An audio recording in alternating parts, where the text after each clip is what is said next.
এটা মুর্শিদাবাদ ট্যুরের শেষ পর্যায়ে। যারা আগের দুটো পার্ট দেখেননি আমাদের চ্যানেলে গিয়ে দেখে আসতে পারেন যদি দেখার ইচ্ছা হয়। শীতকালে কোথাও বেড়াতে যাওয়া নয়, এত ঠান্ডা না, আর প্রচুর কুয়াশা, পুরো কাঁপছি, জমে গেছি পুরো টোটোতে এসে।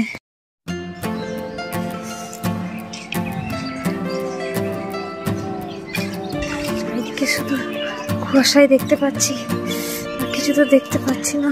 এই যে সামনে যাচ্ছে, তারা সদস্য চলে এসছি।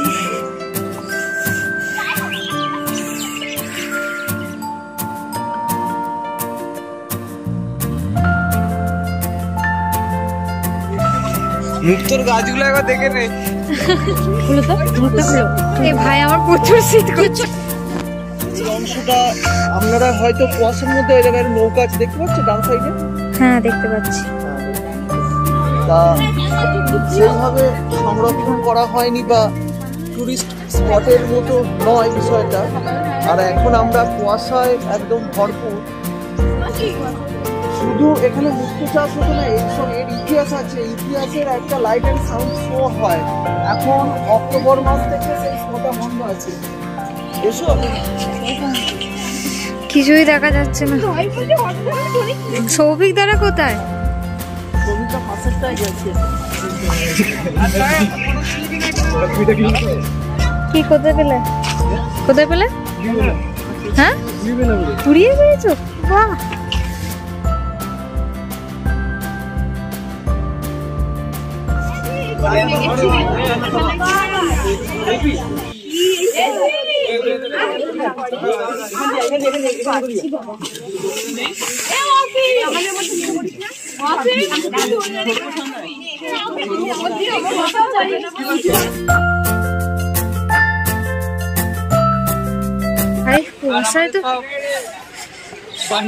ভিখারি বাহিনীর দল।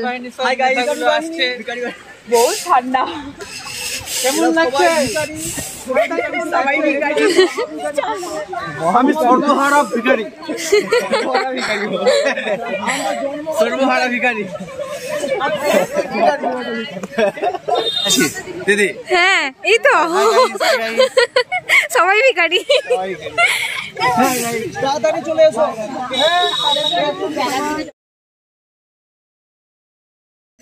চলে আসুন, চলে বাচ্চারা আর একটু এইদিকে চলে আসুন। বাচ্চারা হ্যাঁ সব এইদিকে আইলে। আচ্ছা শুরু করি। আচ্ছা দেখুন, আমরা যেখানে দাঁড়িয়ে আছি একেবারে মসজিদের ব্যাক সাইডে দাঁড়িয়ে আছি। আমরা ধীরে ধীরে এই মসজিদের একেবারে ফ্রন্টে চলে যাব। সেখানে সাহিত্য আছে বাংলা, বিহার, উড়িষ্যার প্রথম স্বাধীন নবাব মুর্শিদ কুলি খাঁর, যার বুকের উপর দিয়ে আমাদের মারিয়ে যেতে হবে। অন্য কোনো রাস্তা নেই। তবে প্রশ্ন হলো, কেন একজন মহান নবাবের বুকের উপর দিয়ে আপনারা মারিয়ে যাবেন? সত্যি কি তিনি কোনো মহাপাপ করেছিলেন? আমি পরে বলছি। এই সুন্দর গার্ডেন বাগান দেখতে পাচ্ছেন, আজ থেকে প্রায় 300 বছর আগে নবাব মুর্শিদ কুলি খাঁর আদেশে এখানে সপ্তাহে 2 দিন সবজির বাজার বসতো। সে কারণে জায়গাটার নাম হয়েছে সবজি কাটরা মস্ক। এই কাটরা মানে কি? কাটরা মানে হলো মার্কেট, বাজার। এটা একটা আরবি শব্দ। পাশে দুটো মিনার দেখতে পাচ্ছেন, 70 ফুট উঁচু দুটো মিনার, ওয়াচ টাওয়ার, বাংলায় বলা হয় বুরুজ। বাইরে থেকে যেন কোনো শত্রুপক্ষ এই মসজিদকে আক্রমণ করতে না পারে, সর্বদা এখানে সেনা মোতায়েন রাখা হতো এবং ভোরবেলা আরবিয়ান আজান দেওয়া হতো। এবং নবাব মুর্শিদ কুলি খাঁর পিরিয়ডে যে সমস্ত মুসাফিরগণ এই মসজিদের ভেতরে কোরআন পাঠ বা নমাজ পাঠ করতে আসতেন, তিনাদের থাকা খাওয়ার ব্যবস্থা হতো এই একতলা, দোতলা। এগুলোকে বলা হচ্ছে আপনার মুসাফিরখানা বা গেস্ট হাউস বা ছাত্রাবাস। এক কথায় আজ থেকে প্রায় 300 বছর আগে এই কাটরা মসজিদটা একটা ইসলামিক শিক্ষা কেন্দ্র হিসেবে ব্যবহৃত হতো। আচ্ছা, দেওয়ালের গায়ে যে উল্টো টি গুলো দেখা যাচ্ছে, উল্টো টি, ইংরেজি অক্ষরের উল্টো টি, এই পুরো মসজিদের চারিদিকে তাকাবেন, এই উল্টো টি পরিলক্ষিত হবে। এর কারণ হলো, আজ থেকে প্রায় 300 বছর আগে কোনো বিদ্যুৎ ছিল না, তাই কোনো উৎসব অনুষ্ঠানে সোনার প্রদীপ জ্বালিয়ে পুরো মসজিদকে আলোকিত করা হতো। আর এই দরজাগুলো নিচু করার কারণ হলো, কোনো মন্দির বা মসজিদে প্রবেশ করতে হলে মাথা নিচু করে প্রবেশ করতে হয়, সম্মান জানিয়ে। চলে আসুন।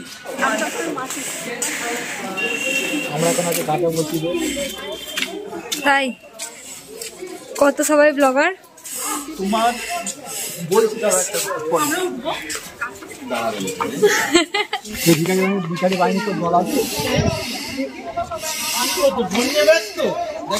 এই সেই কাটরা মসজিদ, কাটরা মসজিদের আমরা ব্যাক সাইড দিয়ে এন্ট্রি করে চলে আসছি।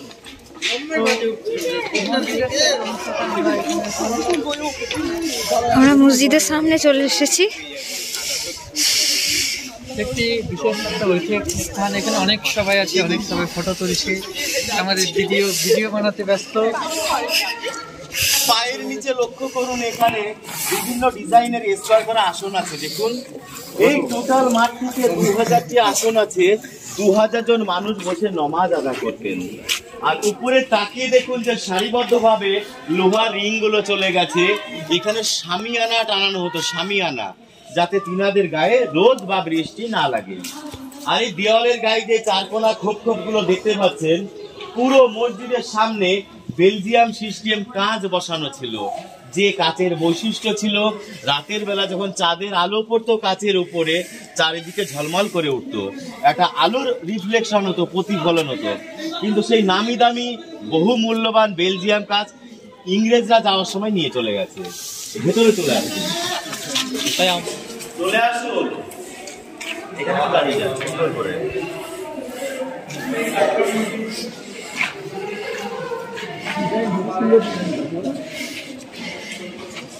আচ্ছা, এখানে দুটো গম্বুজ দেখতে পাচ্ছেন। এখানে একসঙ্গে 5টা গম্বুজ ছিল, 5টা। 1897 সালে এক ভয়ঙ্কর ভূমিকম্পের ফলে এর মধ্যে 3টি গম্বুজ পরস্পর মিলে গেছে। বাইরে নামাজ পাঠ হতো, এখানে ধর্ম ডিসকাশন হতো। এই 3টে সিঁড়ির উপরে মৌলভী সরকারি কোরআন পাঠ করাতেন। উপরে একটা কোষ্ঠী পাথরে লেখা আছে, যিনারা মুসলিম সম্প্রদায় তিনাদের একটা পবিত্র কলমা লেখা আছে। এখানে লেখা আছে লা ইলাহা ইল্লাল্লাহু মুহাম্মাদুর রাসূলুল্লাহ। এই কথার অর্থ হলো আল্লাহ এক, অদ্বিতীয়, এবং মুহাম্মদ তার প্রেরিত রসুল। রসুল মানে দূত। Allah is almighty and Muhammad is his messenger. আচ্ছা, আমরা ব্যাক সাইড দিয়ে প্রবেশ করে আমরা ধীরে ধীরে একেবারে ফ্রন্টে চলে যাব। তো এখানে কি আছে? বাংলা, বিহার, উড়িষ্যার প্রথম স্বাধীন নবাব মুর্শিদ কুলি খাঁর কবর, যার বুকের উপর দিয়ে আমাদের যেতে হবে। তো এই নবাব, এই বাংলায় টোটাল 18 জন নবাবি করে গেছেন। প্রথম নবাব ছিলেন মুর্শিদ কুলি খাঁ, বাংলার দ্বিতীয় নবাব ছিলেন এর জামাতা সুজাউদ্দৌলা। তারপর তার পুত্র সরফরাজ খাঁ, আলীবর্দী খাঁ, সিরাজদৌলা। বাংলার শেষ স্বাধীন নবাব ছিলেন সিরাজদৌলা। তারপর মীর জাফর, মীর কাসিম, নাজমুদ্দৌলা, সৈফুদ্দৌলা, মোবারকদৌলা, বাবর আলী, আলিজা, ওয়ালাজা, হুমায়ুনজা। এরকম 18 জন নবাবি করে গেছে। এই মুর্শিদ কুলি খাঁ ছিলেন প্রথম নবাব। এই মুর্শিদ কুলি খাঁ দাক্ষিণাত্যের কোনো এক হিন্দু ব্রাহ্মণ পরিবারে ইনি জন্মেছিলেন। এই নবাব মুর্শিদ কুলি খাঁ, ইনার নিজের নাম ছিল সুদর্শন নারায়ণ মিশ্র। ছোটবেলায় এই মুর্শিদ কুলি খাঁকে ওর বাবা মা বেঁচে দিয়েছিল কৃতদাস রূপে ইরানের এক হাজি শফির কাছে। আর সেই হাজি শফি একে নিজের সন্তানের মতো লালন পালন করে উচ্চ শিক্ষায় শিক্ষিত করে ইসলাম ধর্মে দীক্ষিত করিয়েছিলেন। আর এই মুর্শিদ কুলি খাঁর শৈশবকাল কেটেছে ইরানের ইস্পাহান প্রদেশে। আর ওই ইরানে এনার প্রথম নামকরণ করা হয়েছিল মোহাম্মদ হাদি। কিন্তু এই হাজি শফির মৃত্যুর পর এই মুর্শিদ কুলি খাঁ চলে আসেন দিল্লি সম্রাট ঔরঙ্গজেবের দরবারে। তো আমরা সবাই জানি এই সম্রাট ঔরঙ্গজেব জীবনের শেষ দিকে এক ভয়ঙ্কর অর্থনৈতিক সংকটের মধ্যে ছিলেন। কেননা ভারতবর্ষের বিভিন্ন প্রদেশ ওকে রাজস্ব দেওয়া বন্ধ করে দিয়েছিল, একমাত্র বাংলা বাদ দিয়ে। তাই মুর্শিদ কুলি খাঁকে ঔরঙ্গজেব 1700 খ্রিস্টাব্দে এই জাহাঙ্গীরনগরে পাঠায় দেওয়ান হিসেবে। দেওয়ান কাকে বলা হয়? যিনি রাজস্ব আদায় করে, ট্যাক্স কালেক্টর যাকে বলা হয়। জাহাঙ্গীরনগর ঢাকার পূর্ব নাম ছিল জাহাঙ্গীরনগর। কিন্তু সেই জাহাঙ্গীরনগরে ঔরঙ্গজেবের নাতি আজিমুসান নামে এক ব্যক্তি সুবেদার ছিলেন। কিছুদিনের মধ্যেই মুর্শিদ কুলি খাঁর সঙ্গে আজিমুসানের বিরোধ বেঁধে যায়। তাই মুর্শিদ কুলি খাঁ তার দেওয়ানখানা জাহাঙ্গীরনগর থেকে এই মুকসুদাবাদে শিফটেড করেন। মুর্শিদাবাদের পূর্ব নাম ছিল মুকসুদাবাদ, মুর্শিদ কুলি খাঁর নাম অনুসারে হয় মুর্শিদাবাদ। এখান থেকেই নবাব মুর্শিদ কুলি খাঁ জগৎ শেঠের সহযোগিতায় কোটি কোটি টাকা কর আদায় করে উনি পাঠাতে থাকেন দিল্লি সম্রাট ঔরঙ্গজেবের দরবারে। কিন্তু 1707 খ্রিস্টাব্দে সম্রাট ঔরঙ্গজেবের মৃত্যু হয়। 1723 থেকে 24 খ্রিস্টাব্দের মধ্যে মুর্শিদ কুলি খাঁর আদেশে মুরাদ ফরাজ খান নামে এক ব্যক্তি এই মসজিদ তৈরি করেন, আর 1727-এ নবাব মুর্শিদ কুলি খাঁর মৃত্যু হয়। তো মরার আগে বলে গিয়েছিলেন মুর্শিদ কুলি খাঁ, হে আল্লাহ, জীবনে চলার পথে যদি কোনো পাপ করে থাকি, আমার পাপের প্রায়শ্চিত্ত কি করে হবে? আমাকে এমন জায়গায় সমাধি দেবে, কবর দেবে, আমার বুকের উপর দিয়ে যদি হাজার হাজার মানুষ মারিয়ে যায়, হাজার হাজার সাধু সন্ত নমাজি সন্ন্যাসী যদি আমার বুকের উপর দিয়ে মারিয়ে যায়, তাদের পদধূলি পেলে আমি পাপ থেকে কিছুটা মুক্তি পেতে পারি। ইনার জীবনে চলার পথে হোক, বা ইনার একটা মেয়ে ছিল, ভালো নাম হচ্ছে আজিমুন্নেসা বেগম, তিনিও একটা ভুল কাজ করেছিলেন, পরে আমি বলছি। তো সেই কারণে এই সিস্টেমে তাকে সমাহিত করা হয়েছে, যার বুকের উপর দিয়ে মারিয়ে গিয়ে তার সমাধি আমরা দর্শন করব। চলে আসুন আস্তে আস্তে। ভেতরে লেখা আছে লা ইলাহা ইল্লাল্লাহু মুহাম্মাদুর রাসূলুল্লাহ, আর বাইরে লেখা আছে খুব সুন্দর কিছু কথা লেখা আছে। এখানে লেখা আছে the Mohammad of Arabia is the glory of both the world, আরবের মোহাম্মদ উভয় জগতের গৌরব। The man who takes the dust of his door, যে ব্যক্তি এই দ্বারের ধুল স্পর্শ করে, let the rain of dust be showered on his head, তার মাথায় ধুলি বর্ষিত হোক, তার কল্যাণ হোক, তার মঙ্গল হোক। এটা আশীর্বাদ সূচক কথা এখানে লেখা আছে। চলে আসুন।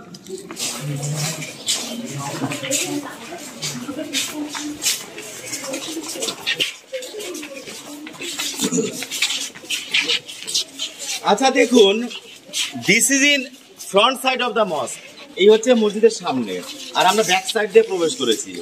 And under your feet is the tomb of Nawab Murshid Quli খান, আপনাদের পায়ের নিচে আছে নবাব মুর্শিদ কুলি খান সমাধি। এখানে লোহার নেট সিস্টেম করা ছিল, হেঁটে গেলে পায়ের ধুলোগুলোর বুকে গিয়েই পড়তাম। কিন্তু archaeological survey of India, central government এটাকে নেওয়ার পরে উপরটাকে ঢালাই করে দিয়েছে, আমরা কবরটা নিচে গিয়ে দেখবো। চলে আসুন। দেখুন, নীরবে নিস্তব্ধে সাহিত্য আছে বাংলা, বিহার, উড়িষ্যার প্রথম স্বাধীন নবাব, নবাব মুর্শিদ কুলি খাঁ। মুর্শিদ কুলি খাঁ কথার অর্থ কি? মুর্শিদ মানে ধর্মীয় গুরু। কুলি কথার অর্থ কি? কুলি কেউ বলতে পারবেন কুলি মানে কি? স্টেশনে আমরা ব্যবহার করি এই কুলি। কুলি মানে ভৃত্য বা চাকর, আর খাঁ মানে বিশ্বস্ত। সম্রাট ঔরঙ্গজেবের নবাব মুর্শিদ কুলি খাঁর একটাই মেয়ে ছিল, ভালো নাম হচ্ছে আজিমুন্নেসা বেগম, ইতিহাসে যাকে কলিজা খাকি বেগম বলা হয়। এখান থেকে 3 কিলোমিটার পর এই নবাব মুর্শিদ কুলি খাঁর মেয়ের জীবন্ত কবর আপনারা দেখতে পাবেন। প্রচলিত একটা কাহিনী বলি, যেটাকে মিথ বলা হয়, প্রচলিত কাহিনী। এই আজিমুন্নেসা বেগম নাকি একবার কঠিন অসুখে আক্রান্ত হন। হাকিম সাহেব নাকি বলেছিলেন প্রতিদিন একটা শিশুকে হত্যা করে তার কলিজা দিয়ে ওষুধ তৈরি করে খেলে তার রোগটা নাকি ভালো হয়ে যাবে। এইভাবে সে খাওয়া শুরু করে, খেতে খেতে নাকি তার রোগটা ভালো হয়ে যায়। কিন্তু পরবর্তীতে সে কলিজা নেশাগ্রস্ত হয়ে গিয়েছিল, রাক্ষসী হয়ে উঠেছিল। এইভাবে দীর্ঘদিন চলতে থাকে, চলতে চলতে ধরা পড়ে যায়। ধরা পড়বার পর এই শিশু হত্যার দায়ে তাকে জীবন্ত দফন করা হয়েছিল। এখান থেকে 3 কিলোমিটার পর ইনার মেয়ের জীবন্ত কবর আপনারা দেখতে পাবেন। এইবার আমরা একই কম্পাউন্ডের মধ্যে একটা শিবের মন্দির দেখাবো আপনাদের। চলে আসুন। দুটো ওয়াচ টাওয়ার দেখে এসেছি, এই সামনেও দুটো ওয়াচ টাওয়ার ছিল, এই একটা, ওই কর্নারে একটা। এই দুটো কিন্তু ভূমিকম্পে ভেঙে গেছে। তো স্যার বলছিলাম যেটা, এই মুর্শিদাবাদে যে বেড়াতে এসছেন, এই মুর্শিদাবাদে যে টোটাল 18 জন নবাব নবাবি করে গেছে, তো 18 জন নবাব আর 76টা স্পটের মুর্শিদাবাদ ভ্রমণের সর্বশ্রেষ্ঠ বইগুলো আমার কাছে আছে স্যার। দেখুন, যদি কারো লাগে, ইতিহাস, দামও খুব একটা বেশি না। এটা হচ্ছে নবাবী আমল, পুরো আমল সম্পর্কে এখানে লেখা আছে বিস্তারিত। আমরা এখন আছি কাটরা মসজিদে। তো কাটরা মসজিদের ওপর বেশ কিছু ভিডিওর অংশ আপনারা দেখলেন, এর ইতিহাসটা জানলেন। তো কিছু ছবি আপাতত আমরা তুলব, আর একসঙ্গে তো থাকতে পারছি না, প্রায় 37 জন আছে, সেই কারণে একসঙ্গে একটুখানি ভিডিও করা। এটা সেই ওয়াচ টাওয়ারের সামনে দাঁড়িয়ে আছি, আর এই দিকটা এরকম সাজানো। যাই হোক, কতটা শব্দ আসছে আমি জানি না, মাইক্রোফোন কিছু নেই। এইগুলো সেই কাটরা মসজিদের সুড়ঙ্গ, কিছুটা দেখতে পাচ্ছেন, ওই দিকে যাওয়া যাবে। আর এই যে উল্টো টি, এই যে দেখতে পাচ্ছেন উল্টো টি, এখানে প্রদীপ রেখে, সোনার প্রদীপ রেখে এইখানে শিখাটা উঠত, আলো হতো, এটাই। আর মসজিদ প্রাঙ্গণটা একবার দেখে নিন কতটা বিশাল। শরীরটা খুব খারাপ, কাঠগোলা বাগানে আছে। এটা জৈন মন্দিরটা, আলোর জন্য হয়তো দেখতে পাচ্ছেন না, এর ঠান্ডা লেগে গেছে, শরীরটা খুব ডিস্টার্ব করছে, ভালো লাগছে না। দেখি কি করা যায়। হাই, আমরা এখন আছি জগৎ শেঠের বাড়িতে, বসে আছে ম্যাডামরা। হ্যাঁ, ওটা চাহিদা কমে যাচ্ছে বেশি।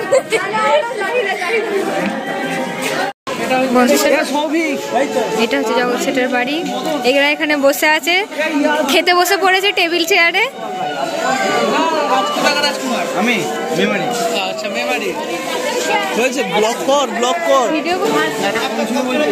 হ্যাঁ হ্যাঁ, এই শোনো, এই হ্যালো, শুনো শুনো, কেন ফোন করেছিল, আমি এরকম একসঙ্গে না ঢুকলে আলাদা।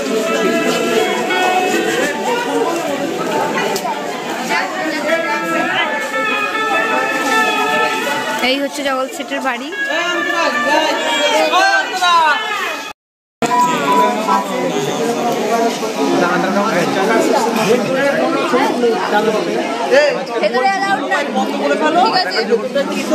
ঠিক হ্যাঁ, এটা মুর্শিদাবাদের হাজারদুয়ারির সামনে আমরা ফটোশ্যুট করছিলাম সবাই মিলে।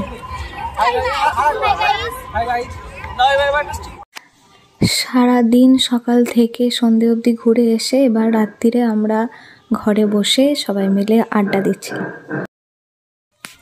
বাড়ি ফেরার দিন ট্রেনে।